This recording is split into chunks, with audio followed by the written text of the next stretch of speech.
Hey, 42 here. You were once a kicking, screaming, tiny little human. I know, it's hard to believe, right? Since you probably can't remember a single thing about being a baby. Most of your early childhood is probably a memoryless void, and the few events you do remember are likely hazy. This phenomenon is known as childhood amnesia, and it happens to everyone. Some people are better at remembering than others, but we're all pretty bad at it. But why is it so hard to remember life as a baby? Let's find out. It's believed that memories start to form in our brain as soon as we're born, and maybe even before. However, studies have shown that small children don't actually store those memories permanently so that they can later be accessed in adult life. We don't start storing memories in a somewhat semi-permanent manner until the ages of 4 to 7. We can usually remember certain important events that occurred between the ages of 4 to 7, but before the age of 4, nothing. In fact, during a study, children between the ages of 4 and 7 were told things that they definitely did and said 2 years prior, but none of the children could remember doing or saying them. Most of the children actually said, "That wasn't me, it was someone else." Infamous neurologist and pioneering psychologist Sigmund Freud believed that we repress our earliest childhood memories because this period of time is so full of psychosexual content that we simply wouldn't be able to handle such disturbing memories, even as an adult. But nowadays that theory carries very little gravitas. More recently, however, new theories have emerged that attempt to once and for all explain this mysterious childhood memory loss. The first of these theories is that as an infant our brain quite simply isn't sufficiently developed yet. The two parts of our brain necessary for forming new memories, the hippocampus and the medial temporal lobe, are already well developed by the time we're 1 year old. However, another part of our brain, called the prefrontal cortex, doesn't fully develop until our early 20s.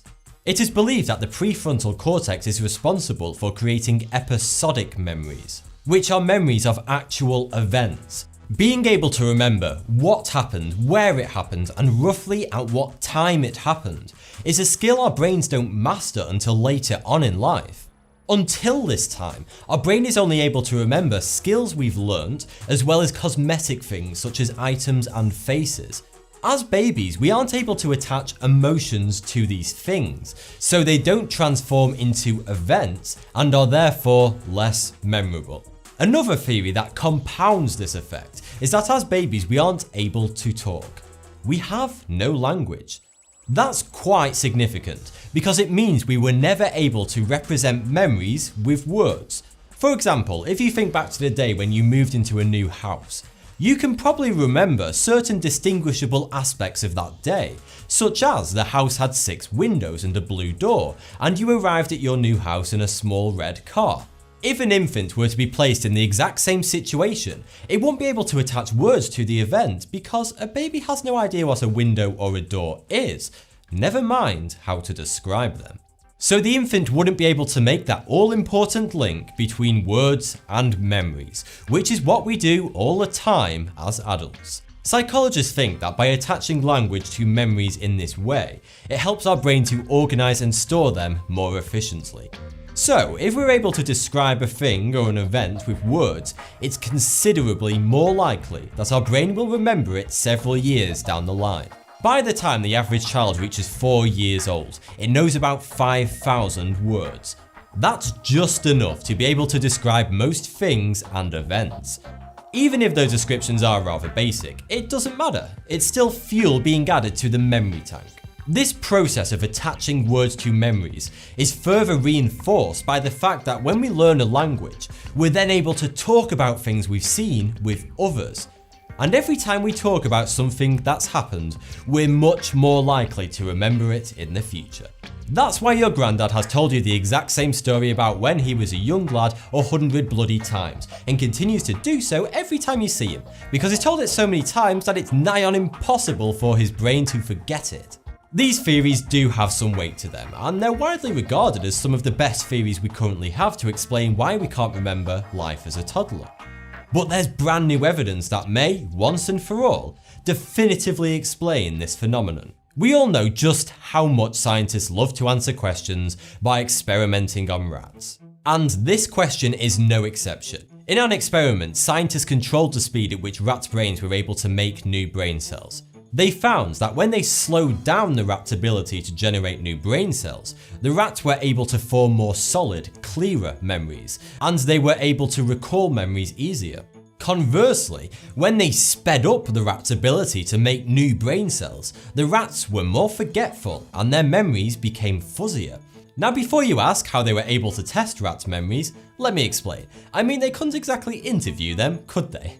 The scientists did this by associating a place with a mild electric shock, then observing how the rats reacted when they returned to that same place in the future. But shouldn't it have been the other way around? Shouldn't the rats who had their brain cell production rate increased have been able to remember more, not less? Well, you would think so, but here's why it's actually the complete opposite. Just like a computer hard drive, our brains have limited storage space. There's only room for so many brain cells, so our brain's ability to store new memories is limited.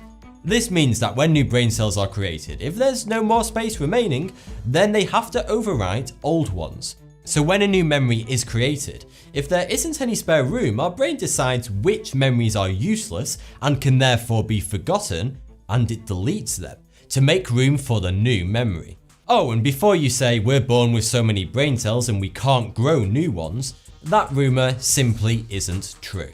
Research has shown that brain cells and neurons continue to grow in our brains throughout our entire lives, although the process does slow down somewhat as we age. So why does this deletion of memories occur more often as an infant than as an adult? Two reasons. The first is that our brains are developing at an astonishingly fast rate as a child. We are learning and developing faster than we ever will in the remainder of our life. So a lot of room needs to be made for new memories and skills that we learn. Secondly, a lot of what we experience as an infant is deemed non-essential by our brain. Because let's face it, you don't need to remember the time you were on all fours in the garden and you tried to eat a tulip. So all these useless memories we create as an infant are the first to be discarded when new memories are created and new skills are learned as we grow up. So to summarise, we can't remember being a baby because our brains have emptied the trash because our hard drive was getting rather full. Thanks for the view, subscribe for more 42.